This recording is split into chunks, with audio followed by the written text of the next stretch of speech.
ہو رہی ہے، یہ شہر پال رہا ہے تو پاکستان درست ہو رہا ہے۔ آج اسلام آباد کے باغات ہو، ایوان ہو، پرک ہو، پریویلیج ہو، وزیروں کی اور اراکین اسمبلی کی تنخواہیں سب اس شہر کی جائیں۔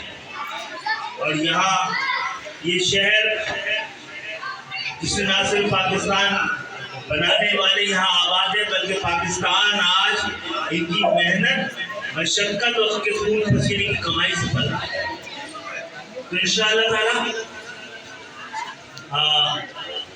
میں سنانی کی پوری ٹیم کا بھی شکر گزار ہوں۔ دیکھیے، امداد ہمیشہ گھر سے شروع ہوتی ہے، اور دین کا بھی تقاضا یہ ہے، دنیا میں تقاضا بھی ہے۔ سب سے پہلے اگر یہ شہر جو چیریٹی کا کیپٹل کراتا ہے دنیا کا، اگر اس کے اسکولوں کی یہ حالت ہے تو پھر دیکھنا ہے کہ ہماری ترجیحات ہماری نہ دین کے مطابق ہے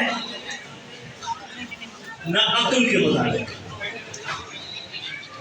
تو انشاءاللہ تعالی یہ شہر خود اپنے اسکولوں کو ٹھیک کر سکتا ہے، لیکن جو ٹیکس یہ شہر دے رہا ہے واپس اس شہر میں لایا جائے گا اور لگایا جائے گا۔ بہت بہت شکریہ، بڑی عزت افزائی کی آپ نے دی۔